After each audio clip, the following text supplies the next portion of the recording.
Hey there guys, how's it going? This is Phil. Putting up another video, my second video. Um, I got all of 2 subscribers the last time, so I'm on a roll. Growing, slowly but surely. I came across an article earlier today, and it was in regards to Solo, and just kind of everything that took place with Ron Howard coming on board, and Lord and Miller being let go by Kathleen Kennedy. And I thought it was interesting, and it kind of brought a few questions to mind.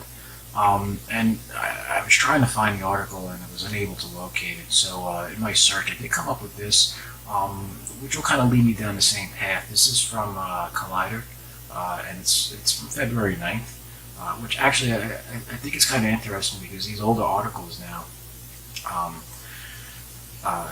they just seem like these time capsules before, now that everything that's kind of transpired.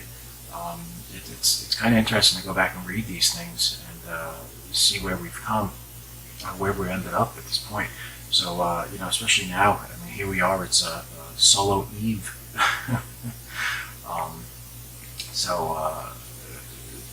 Let's get started.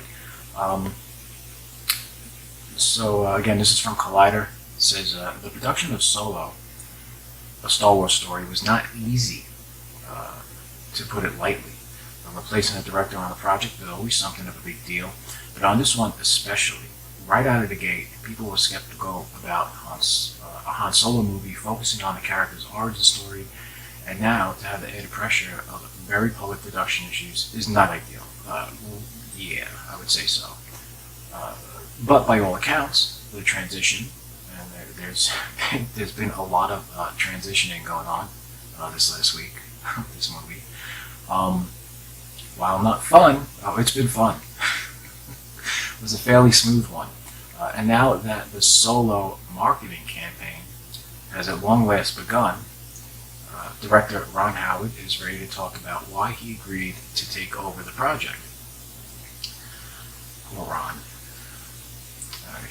To back up, in the summer of 2017, 3 weeks before filming on Solo was scheduled to conclude, it was announced that the directors Phil Lord and Chris Miller were departing Solo, a Star Wars story, over creative differences, better known as being fired. It's pretty clear the two were fired. There you go. To put it bluntly, and given that a lot of people's interest in Solo was due to the involvement of the innovative 21 Jump Street and the Lego Movie filmmakers, this was not good news. If I could stop here for a second, to be honest with you, when I heard Phil Lord and Chris Miller were hired to direct Solo, a Star Wars story, I didn't think that was good news. And not taking anything away from Lord and Miller, they're supremely talented directors, and they put out some really entertaining stuff. I wasn't certain if their sensibilities fit the Star Wars universe. And people have been hired, and they've had a body of work that would suggest that they wouldn't be an ideal fit for a specific type of film, and they've turned out amazing work. Nothing comes to mind as I'm reading this article, but I mean it's definitely something that's been done in the past. But for me, I was worried. I already didn't want this movie to begin with, and bringing these guys on board, it seemed more like a tone-deaf decision, in a long line of tone-deaf decisions that have been made at Lucasfilm. So anyway, going forward, moving on, I should say.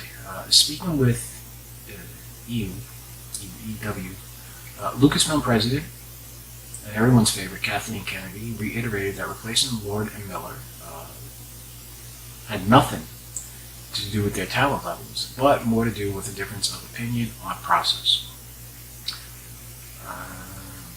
Kathleen Kennedy goes on to say, before she went into hiding, I think these guys are hilarious, but they come from a background of animation and sketch comedy, And when you are making these movies, you can do that, and there's plenty of room for improvisation.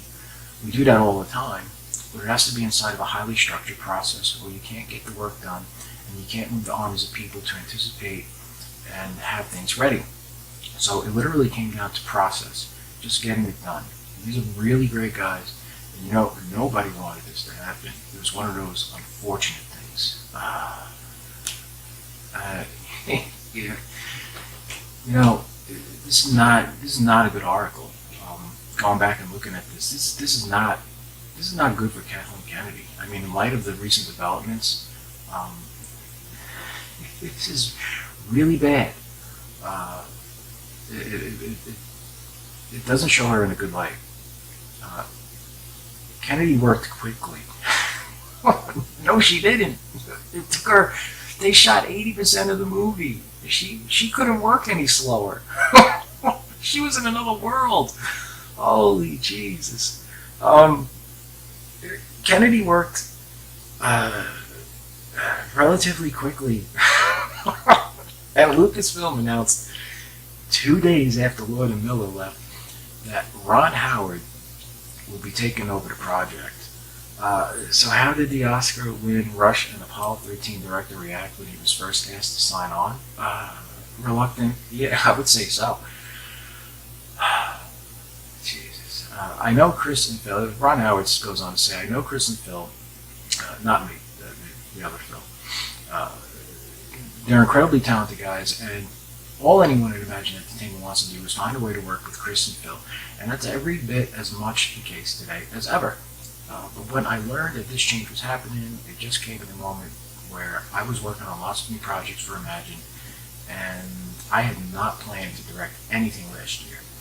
So when this came my way, and I was talking to Kathy, and now tragically, the late Ali Shimmer, an old friend, I was reluctant, but I also began to feel that I could help. That's because Ron's a good guy. He's one of the good guys in Hollywood. Really good guy, by all accounts. Howard says Lord and Miller's sensibilities are still present in the film, but in the end he hopes audiences don't dwell on how the movie was made. It's disappointing that any company ever feels likely they have to make a change like that, said Howard. It's rough on everybody and disappointing for everybody. And I've just tried to come in, and of course, Phil and Chris's fingerprints are all over the movie. And this guy's fingerprints apparently are all over Cloud City. Didn't you hear, Ron? Let's see. Their fingerprints are all over. Given how much they put into it and the time they put into it, I hope fans won't even think about how the movie was made. They should just lose themselves in it. And you know what? And that's really true. That's not a bad thing. That he says there. We get kind of bogged down with the minutia, and sometimes we forget these things are supposed to be fun. It's all entertainment, but I think we've kind of had our fill of this brand of entertainment that's been coming our way. As far as the Star Wars universe is concerned, I think people are burnt out. And that's why this film finds itself under so much scrutiny, especially after The Last Jedi, and the way the fans have been treated, who were disappointed, really disappointed. So let's see. So we know that when Howard came on board, he didn't just finish out the 3 weeks left of filming, but he extended production for another few months. Oh man. That would seem to suggest quite a bit of movie was reshot. No kidding. But Howard isn't eager to divulge just how much of the movie is his. I wouldn't be eager either. By all accounts, he shot 80%, 90% of this movie. That's crazy. I mean, they basically shot this movie twice. With maybe 10-15% of it overlapping that was used between both cuts. I mean, they doubled the shooting time, they doubled the expense, double your pleasure, double your fun, double your anguish. It's really bad. This is really bad. This is a black eye, and a long line of black eyes as far as Kathleen Kennedy has been accumulating. recently. As Han says, don't tell me the percentages. Never tell me the percent. What is that? Don't never tell me the odds. Howard says with what I see. See, he knows. He knows he was wrong. He's messing with us. I don't really want to explain it. I don't really want to be specific about that because, again, I don't even want that to matter to fans.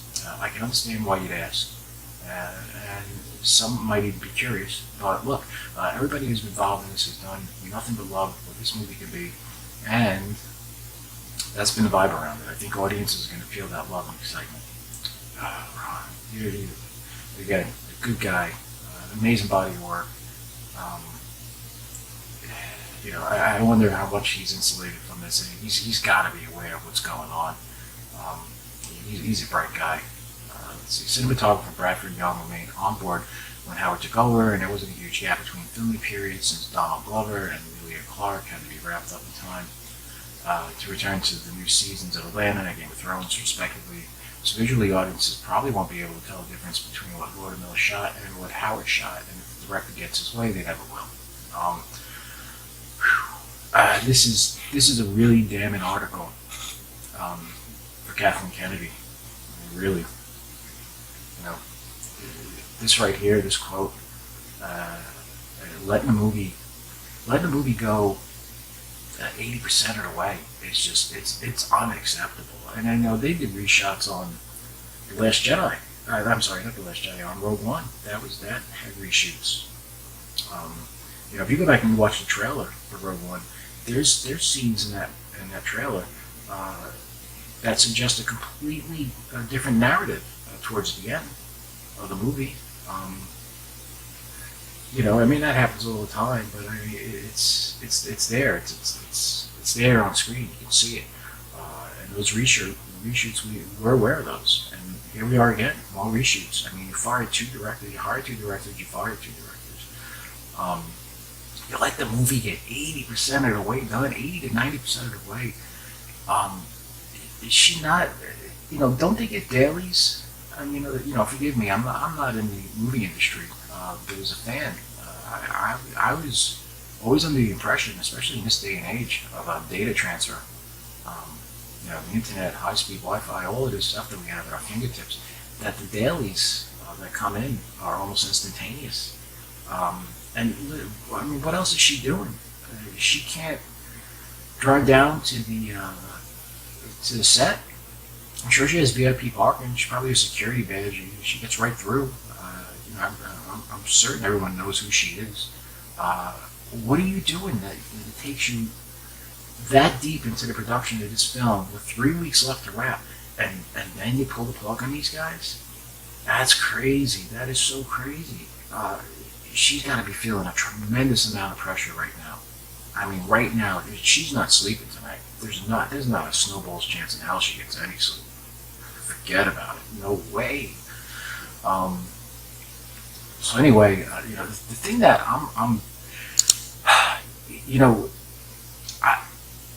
I don't necessarily think that the decision to get rid of Lord and Miller necessarily was a bad decision. I don't think their sensibilities, I hear, by all accounts, they were taking just a bunch of takes for each scene, kind of winging it, and letting Alden kind of go off script and do all of this improvisation. And it's not a bad thing for certain productions. I don't think that works with Star Wars,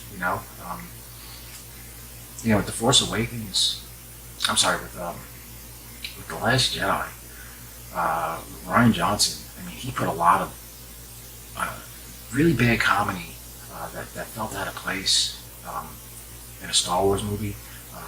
The kind of stuff that you see in more in a Marvel movie, and it works with Marvel. It's established itself as that. Even Thor, you look at Thor 3, a lot of wry humor. The way they play things in The Last Jedi. I mean, you have you have a prank phone call that starts things off. You have Finn. He gets up. He's in a bacta tank. some kind of suit or jacket. He gets up, he flops off like a fish onto the floor. Back the fluid goes everywhere. He gets up, he's running down the hallway. He's got these hoses are shooting water in every different direction. He looks like a cartoon character that got shot full of bullet holes and then goes and gets a drink of water. I mean, what is going on here? You know, it doesn't work with Star Wars. You gotta pick your moments. So, maybe getting rid of these two guys wasn't the worst decision. Maybe it was a really good decision, but you gotta do it. You can't let these guys get even 25% into the movie. I mean, 25% with the amount of stuff that they were shooting, they probably shot what a normal crew would shoot. At 25%, they probably shot 75% worth of footage that was just going to hit the cutting room floor. So, when they get to 80%, where are they at? Are they at 180% worth of resources? 150% of resources? I mean, how do you let that go on for so long? That's bad. That's really bad. The other thing, though, is I really want to see the Lord and Miller cut with this movie. That to me is fascinating. I'm really interested in that. I want to see what that looks like. I'm more interested in this than the actual movie that we're getting. And what would it hurt? Because the Lord and Miller cut isn't canon. It's a fan film. I mean, these are all fan films at this point, but real expensive fan films. They're not George Lucas productions, so those days are over. But I really like to see that. I think that would be really interesting, and it's not going to hurt anything. The movie that's coming out tomorrow, that's just going to be another nail in the coffin of a great character like Han Solo. I'm sure it's going to do things that are. I mean, I hope it doesn't, but all signs point to it's going to further undermine a great character. And I mean, why do we need all of this exposition?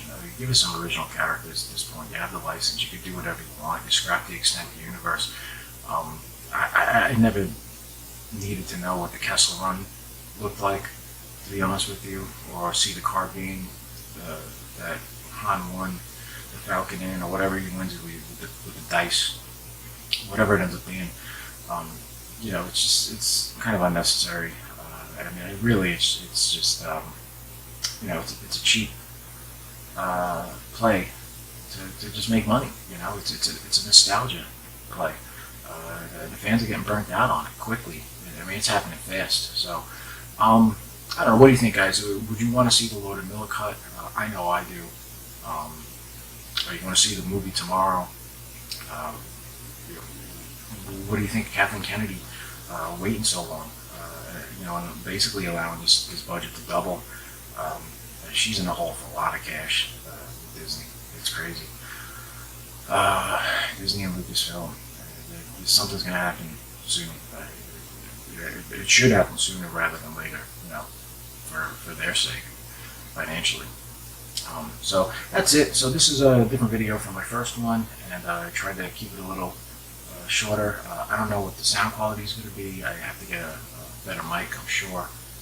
But if you liked it, then hit the like button. If you have any comments, let me know. And as far as do you want to see this movie, or do you really want to see that Lord and Miller cut? How do you feel about Kathleen Kennedy kind of letting this go along as much as it could, as long as it did? That's really it. Enjoy the movie tomorrow if you are going. You should have fun with it. You shouldn't feel bad because you went to go see. If you're going just for the train wreck of it all, just enjoy it.